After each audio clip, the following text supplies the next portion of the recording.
So Zera Shimshon Parshas Vayeitzei, we are coming off of the heels of Yaakov Avinu being forced out of his house by his brother Esav, who was trying to kill him for stealing his firstborn rights and his blessing. And he runs to the house of Lavan, but on his way there he stops in the future Makom HaMikdash, Chazal tell us, and he falls asleep and has a very interesting dream. The pasuk says, "Vayachalom v'hine sulam mutzav arzav v'roisha magia hashamayma v'hine malchei Elohim oilim v'yordim bo." And he dreamed, and there appeared a ladder that was set earthward, and its top was reaching heavenward, and there appeared angels of God ascending and descending on it. So we're familiar that there are many different interpretations of this dream, because it's almost impossible to not suggest an interpretation because of how esoteric it is, the literal pshat of the Chumash.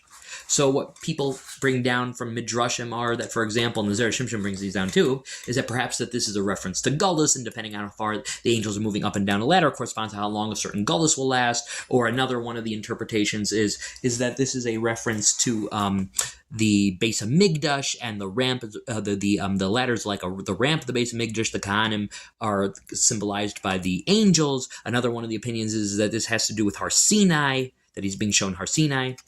Which is all fine. We're all familiar with these interpretations. But the Zera Shimshon asks a very good question that people aren't used to necessarily asking on the Chumash, but it is a great question.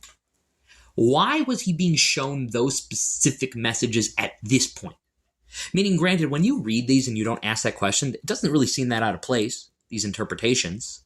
But do you ever ask yourself, but why? But why is he being shown the Gullus? Why is he being shown the Makom HaMikdash? Why is he being shown Har Sinai?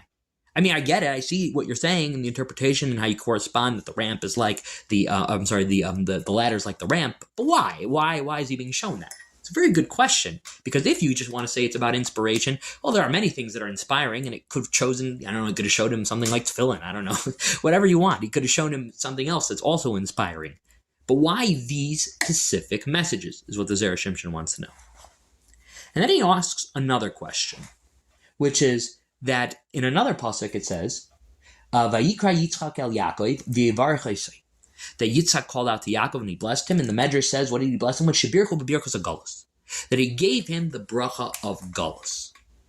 Now, at face value, that doesn't really make sense. What is the bracha of Gullus?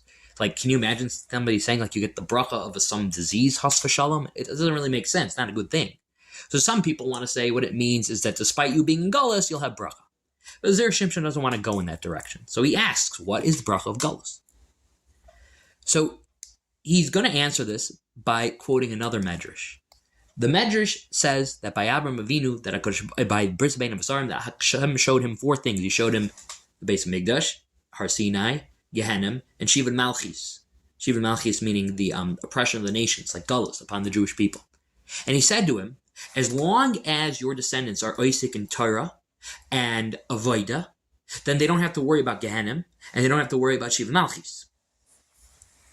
And hypothetically, though, Avraham, if they aren't Oisik in those two things, which of the two would you want them to be punished with? Galus, aka Shiva Malchis, or Gehenim? And Avraham Avinu chooses Shiva Malchis. So perhaps now, by seeing all three Midrashim and hearing the question, especially with this final Medrash that you heard, you might be having the gears in your mind turning. That now you're like, oh, I can kind of see where we're starting to go with this.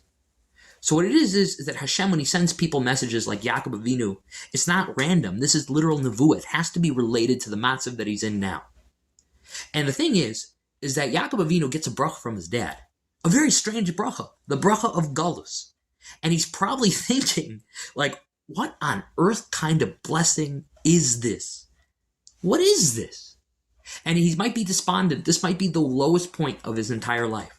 So the first thing that HaKadosh Baruch Hu basically shows him is that Gullus is a blessing.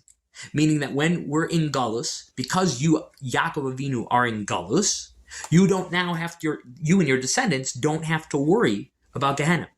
Meaning, so to speak, it can almost always be worse, if you want to say it that way. You have to count the blessings that you're in, that you have. This is a big concept brought down in the Chavos Levavos. That, for example, if a person has children and a wife, and he's struggling to pay tuition, and he's struggling for buy Chalav Yisrael milk and all these types of things, and he's got to worry about this and that, But you have to thank Hashem for those problems, because it could be that you wouldn't have those problems and you'd be lonely. And even the lonely person has what to thank to Hashem, because he has time to do his Hisbodedus. Meaning whatever situation you're in, there's something to a certain extent to where it could be worse. And you have to thank HaKadosh Baruch Hu for the matzav that you're in, because we know that matzav is for the best.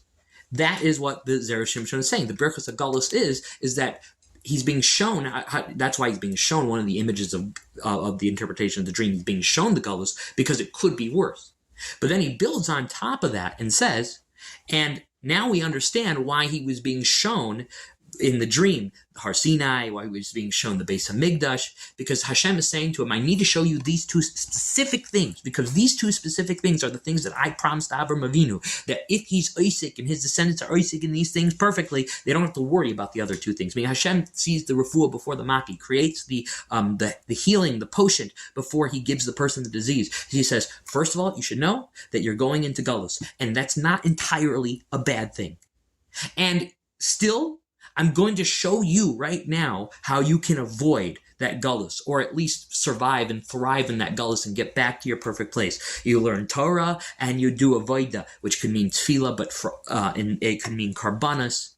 So these messages were not random at all. They correspond perfectly to the other medrash. And that's the point. The point that you should see here is that nothing that Chazal say is random. Because you'll read, well, I mean, okay, we're interpreting the dream. I mean, what else can you stick in there as being an interpretation of the dream? I could make up a million things. So why did Chazal choose these as specific examples?